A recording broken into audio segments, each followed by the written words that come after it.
안녕하세요. 예, 오늘은 한 학생이 재밌는 연습 문제를 질문을 해서 거기에 대한 해석을 찍어보도록 하겠습니다. 그 문제 내용은 조금 바뀌었는데요. 그렇지만 기본적인 문제 방향은 똑같기 때문에 이 문제를 살펴봄으로써 충분히 이해가 될 것이라고 생각합니다. 문제 한번 보시죠. 창원 NC 다이노스 야구단의 홈구장인 NC파크 의 지정석이 그러니까 파크 안에 야구장 안에 2만석의 좌석이 한정적으로 지어져 있습니다. 그래서 창원시에서는 조세 수입을 올리기 위해서 입장권 한 장당 500원의 세금을 징수하기로 했습니다. 이때 뭐 기본적으로 그 다이노스 팬들 꼬박꼬박 500원씩 내고 있다. 그러니까 조세를 회피하거나 이런 현상이 없고 그런 경우에 이 세금의 효과를 그래프를 통해서 설명하라. 그리고 조세 귀착에 대해서 한번 고민해 봐라. 이런 문제입니다. 그러니까 여기서 중요한 부분은 뭐냐면 공급 곡선이 이 이만석이라는 한계에 제한되어 있다는 점이 되겠죠. 그래서 오른쪽에 밑에서 보시듯이 우리 두 가지 경우를 나눠서 생각해 볼 수 있는데 첫 번째로 이 이만석이라는 한계가 바인딩이 되는 경우 한계에 걸리는 경우가 있고 하나의 경우는 아무 영향이 없는 경우가 있습니다.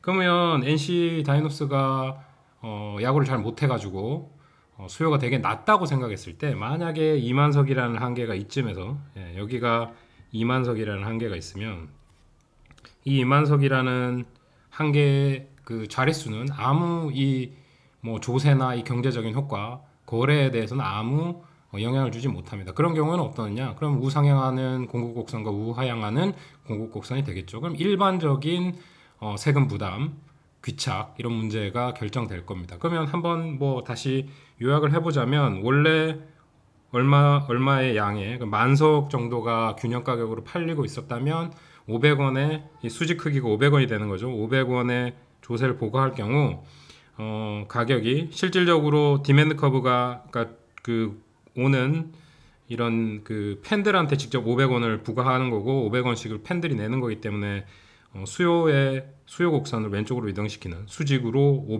500원만큼 이동시키는 그런 경제적 효과를 나타나겠죠. 그럼 여기 D 프라임 여기 있는데 원래 가격 여기에서 그러니까 이 QT 조세 부과 이후에 거래량은 QT로 바뀔 겁니다.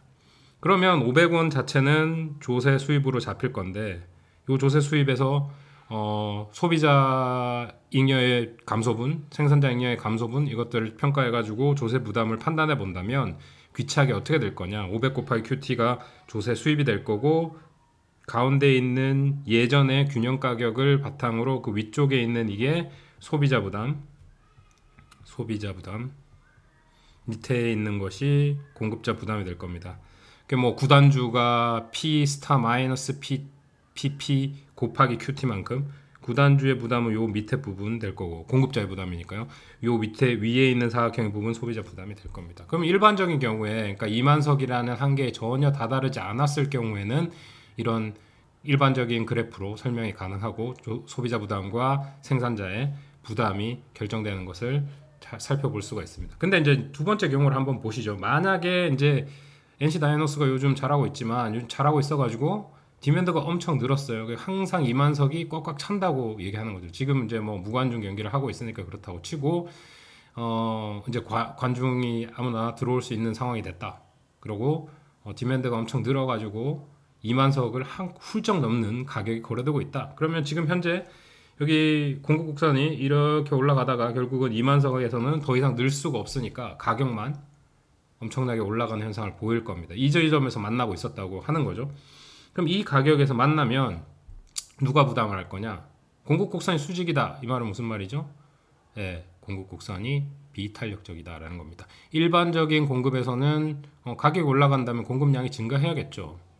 가격량 증가에 따라서 공급량이 증가함에 따라 이윤을 극대화할 수 있으니까. 근데 공급을 늘릴 수 없는 상황입니다.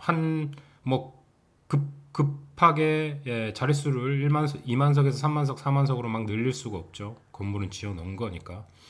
그래서 이제 수직적인 이런 공급 곡선이 주어졌을 때 조세가 부과된다면, 세금이 부과된다면 어떤 효과를 가질 것인가?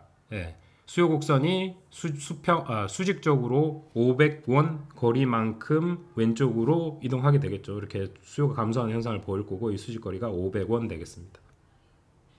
그런데 여기도 충분히 500원을 부과하고도 충분히 2만석을 꽉 채울 만한 수요가 있는 경우입니다. 그러면 균형 거래량 또는 조세 부과 이후의 거래량은 QT 또는 2만석에서 변화가 없는 거죠. 그러면 이 경우에 조세 500원에다가 2만석의 조세 수입이 바로 발생하는 겁니다. 그렇죠? 이러면 이 조세 수입은 바로 창원시가 의도했던 것만큼 최대한의 조세 수입을 올리고 있는 거가 되겠죠. 2만석 꽉 찬 크기에 500원만큼의 조세를 걷어들이고 있는 겁니다. 그래서 그러니까 조세 수입이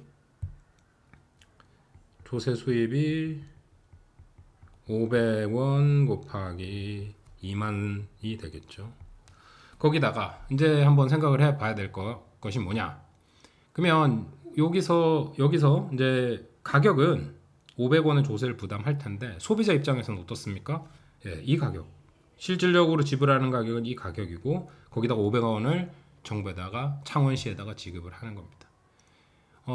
프로듀서는 얼마만큼의 가격을 얻을 수 있느냐? 원래는 이 가격에 프로듀서가 얻었지만 지금 실질적으로 500원을 빼고 나서 사람들이 입장하려는 수요가 여기에 걸려 있는 거니까 조세 부과의 수요가 여기에 걸려 있는 거니까 실질적으로 생산자가 받아들이는 가격은 여기에 있습니다. 그럼 이 부담을 누가 다 부담하느냐? 생산자 또는 구단주, NC 구단주가 요 돈 자체를 다 부담한다는 거죠. 수요 곡선 왼쪽으로 이동했는데 공급 곡선은 전혀 이동을 못하고 있습니다. 가격 변화 또는 조세의 부과에 따라서. 그러니까 각 가격 탄력성이죠. 가격 탄력성이 낮을수록 조세 부담은 커진다. 이 경우 수직적인 공급 곡선 가격 탄력성이 0이죠. 수평적인 경우 무한대이죠. 수평적이면 가격 탄력성이 큰 거고 여기에서는 극단적인 경우 공급 곡선이 무한히 비탄력적인 경우입니다. 그래서 공급자가 이 세부담을 전체를 지게 된다라는 경우가 되겠습니다.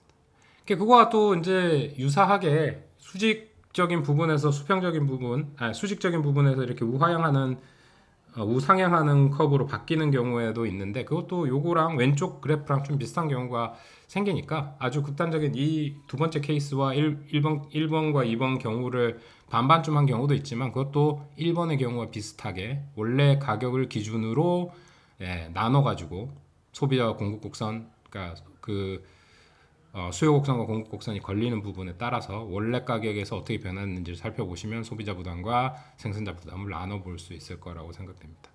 아주 재밌는 문제였고요. 또 이 특별히 이렇게 공급의 양이 한정된 특정한 양 이상으로 한정되어 있는 경우에는 우리 조세 기착을 어떻게 바라볼 것인가에 대한 문제였고 이런 식으로 해석을 하면 좋을 것 같습니다. 감사합니다.